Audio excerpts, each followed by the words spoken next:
Hey all, I wanted to walk you through the solution for the hailstone sequence program and how you could score it and some tips to get partial credit should this type of thing come up. So here's the first method called hailstone length, where we're counting the length of the sequence, and there were rules. If the number was odd, it did one thing. If it was even, it did another. So anytime you have pay attention once again to the method header. This is going to return an int. It's going to be a count, a minimal count of 1. The sequence can still be 1 if n is 1, so that's why I started this at 1. And then I just loop through this particular thing as long as n was greater than 1. So loops correctly from n to it until it terminates. So there's a point that different things changed and n changed based on whether it was even or odd.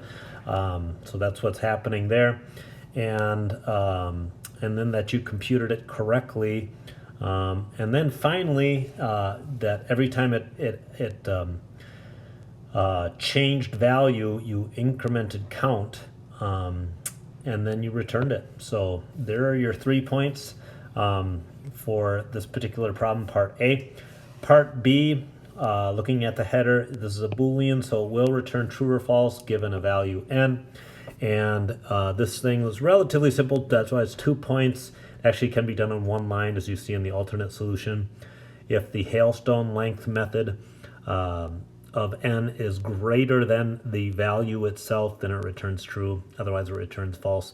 And remember, that's a thing with these free response questions. Given a particular class with methods, you will use them. You will call them at some point in your solution for one of the parts. So finally, part C, 4 points. It may have taken you a while to figure out what it was asking, but what you are going to do is you take that value n, and that is like a row in the chart, and you are counting how many of up to that value of a particular sequence is it long. And so that means I'm going to need to, if you call the isLong sequence or isLong seq in the loop, you get a point, whether you did it correctly or not. But you get a point if you loop correctly between 1 and n, or n and 1. You can see I have 2 different solutions here. You could use a for loop up to n. I did a while loop down to 1. And then if it's a long sequence, you add count. I decreased n. This one took an I variable up to n down here, so that would work as well.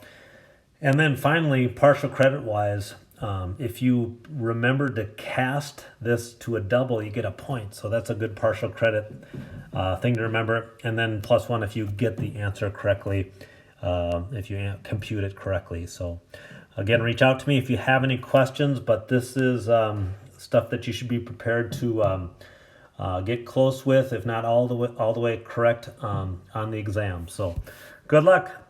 Hope to hear from you.